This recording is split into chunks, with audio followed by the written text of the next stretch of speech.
Bonjour Anthony, bonjour à tous. En effet, nous sommes en compagnie de Mylène Mazia, la toute nouvelle présidente du conseil de surveillance du centre hospitalier André Rosemont, qui a été élue à ce poste jeudi dernier. Mylène Mazia, bonjour.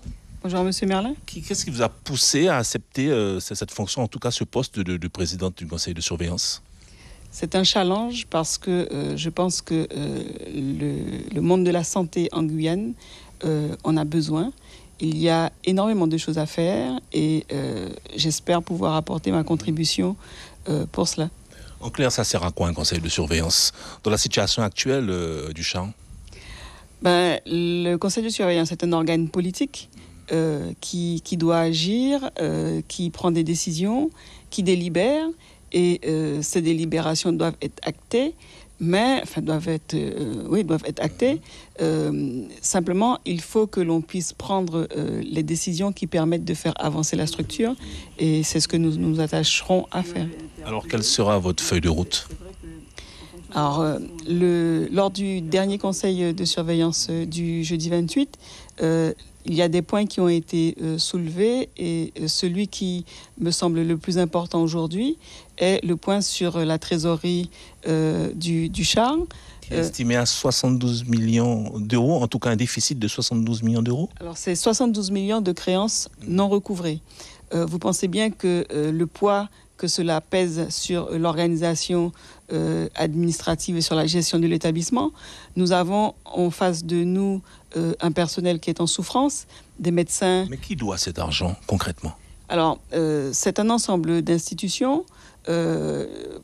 Par respect pour elles, je ne nommerai pas de nom, mais nous prendrons notre... Mais il faudra qu'ils paient quand même. Ils n'auront pas le choix parce que ce sont des créances qui sont dues des institutions, mais également les personnes qui ont été soignées. Il faudra que tout le monde passe à la caisse parce que derrière, c'est toute une organisation qui est pénalisée, des fournisseurs qui ne sont pas payés, du personnel qui ne peut pas travailler correctement parce que on est en permanence en flux tendu et l'objectif étant que l'ensemble de la communauté hospitalière puisse venir vraiment travailler et qu'on soit dans un mieux vivre ensemble. Vous avez déjà rencontré les partenaires sociaux, les syndicats, les délégués du personnel? Non, pas encore. Ça se fera prochainement. On mettra en place la feuille de route avec la direction de l'établissement, donc Madame Drouin. Et puis derrière, on s'organisera pour rencontrer toutes les organisations syndicales sur le char.